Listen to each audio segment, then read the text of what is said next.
time this morning sitting on the back patio and just spending time with our Creator and looking at His beautiful creation and breathing in and taking in who He is.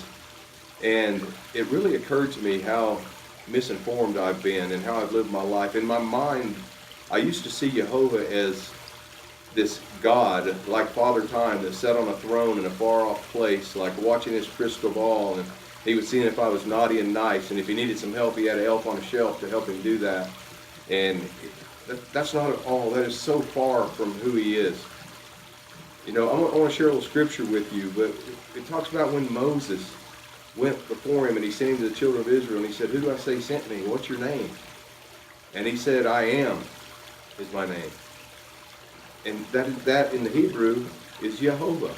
Yehovah means I am, but it also means I was, I am, and I always will be. Let me share with you the scripture. This is Exodus 3.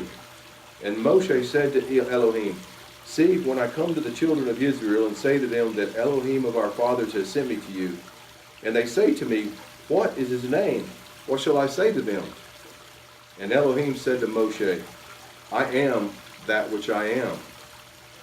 And he said, "Thus you shall say to the children of Israel, 'I am has sent me to you.'"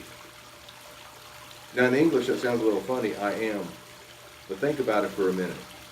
Now in the Hebrew, again, the word, it's written Yod-Heh, Vav-Heh over 6,000 times, pronounced Yehovah, and it means I am. I am all. I am everything. I'm everywhere. I am. And we got to get him out of his box. That's why he said, "Don't make any graven images of me." He's not tangible. He's everywhere. He's spirit. Let me share with you. John chapter 4. "You worship what you do not know.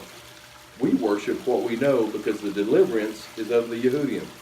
But the hour is coming, and now is, when the true worshipers shall worship the Father in spirit and truth.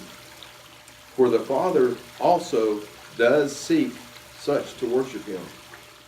Elohim is spirit, and those who worship Him need to worship in spirit and truth. Guys, listen, really, it's not about getting on your knees on the side of your bed and talking to somebody that's far off.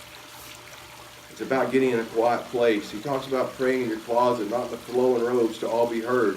It's about being in a quiet place to develop a oneness, a relationship, a complete feeling with our Creator, with Yehovah. Let me give you one more scripture real quick. And I'd love to do this all day, but I know none of you have the attention span to watch it, so we'll keep it short. And this is Acts chapter 17. "And He has made from one blood every nation of men to dwell on the face of the earth, having ordained beforehand the times and the boundaries of their dwelling, to seek the Master, if at least they would reach out for Him and find Him. For He is not far from each one of us. For in Him we live and move and are. As also some of your poets have said, we are also His offspring.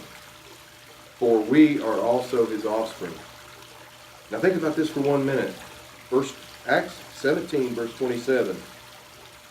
"To seek the Master, if at least we would reach out for Him and find Him, though He is not far from each one of us." Verse 28. "For in Him we live and move and are." What does that mean to you? He says, "My name is Yehovah, I am. I am. I am everything. I am all. I'm every single atom that exists all around you and within you." Because within Him, it says very clearly, within Him we live and move and are. Within Yehovah, our Creator, He is I am, He is everything, and in Him we move, exist, and are. It's very spiritual, and it's very important, and it's very a part of attaining this relationship with Him, feeling the breath of Yehovah come over your life. Shalom. Thanks for watching.